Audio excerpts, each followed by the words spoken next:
you know as well as I do, every additional hire, every layer of management, that culture or like initial vision can start to get diluted. How do you maintain it?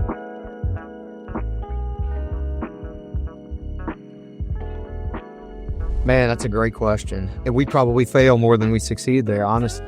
I think I'm tough on myself and my leadership, but on these type things, because we're always just concerned in a positive way. We're concerned with it. What's the culture? What's it like? What's the vibe? So I think it does change. I think you have to, at least we have found that we have to adapt with our culture, depending on personality, etc. Now, again, core traits, honesty, integrity, work ethic, deadline motivation, those are never going to change. But I think there's some personalities that kind of ebb and flow, where you might have a, kind of a high-powered type A type of environment. You might have a more of a kind of an authentic service-based environment, an empathetic type of environment. So I've seen it kind of go both ways. And I think we tend to coach the opposite when we have one. So we're trying to always work on the weakness. So we try to find the strength of the culture and then allow the people that are enveloped in that culture to go, okay, what do you want to work on? What's your development? And then that actually becomes the culture.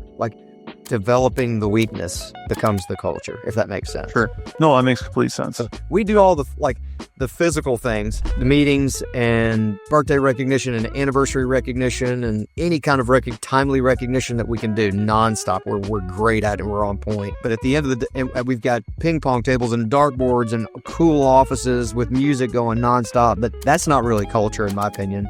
That's kind of superficial. I think that's more hiring culture. But then we get in, I think it's, man, listen, if I'm going to go from $2,000 a person a month in marketing dollars to $4,000, or I'm just making, paraphrasing, to $4,000 per person per month in marketing dollars, wouldn't it make sense that it'd be okay for me to ask for almost double production if you're not at capacity yet? I mean, so we're real transparent about that, getting people to buy in. And so I think that becomes the cultures. What are we developing on? What are our weaknesses? Well, and that kind of hits on where I want to go next, right? Because you're investing in them and you want them to do well, but you've also done some pretty interesting things with compensation or really incentives. And now with your company, Rome, you're kind of bringing that to everybody. What was Rome before Rome existed, and how'd you get there? Sure. Yeah. So, and just for clarification, Rome is my wife, Angie Pettus. It's her company. She's the founder and president. It started with, we've been in the incentive business for a while at my office. Let's just call it a decade, roughly. Maybe not quite that long, but almost that long,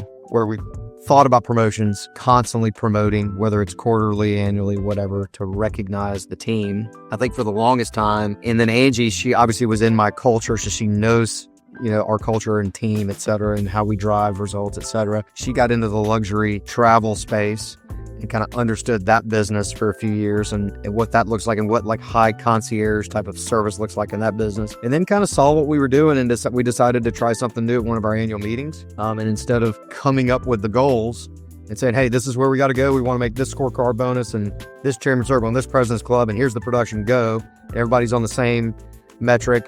And if you qualify, you qualify. If you don't, you don't. That's kind of what we were doing. But we decided to allow the team members to play a part in actually deciding what motivates them. So not us telling them what motivates them or us saying, hey, if we qualify, you qualify.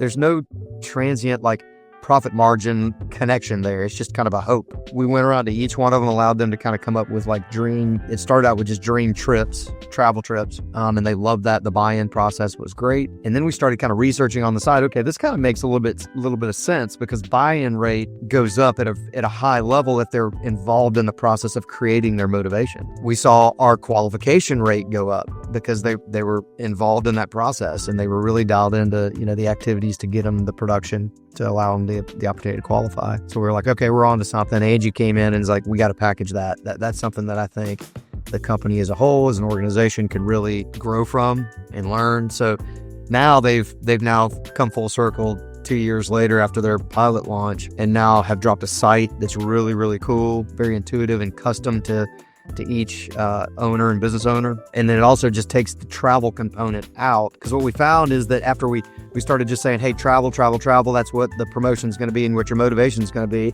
We don't really care where you go, but it's going to be travel. Well, We found that some people weren't motivated by travel. They wanted time off or a drop in their 401k account or a drop in their 529 plan or buy the deck. One time I had a guy with a 0-turn lawnmower, whatever. Once we removed all the excuses of the kind of the why I didn't plug into the promotion, that site had a lot of relevance. Now it's just really about the site, creating motivation for each team member, and then applying a metric that it gets the ROI that we're looking for. So I think that's where we're at now, is we've removed a lot of excuses at the team member level, which is good. That's just good self-accountability. We've also got this site now that becomes now the ultimate accountability metric in our environment. If you think about it, if I'm like tracking life and health carryover credits, for example, that's one thing that's kind of taken off like wildfire nationally.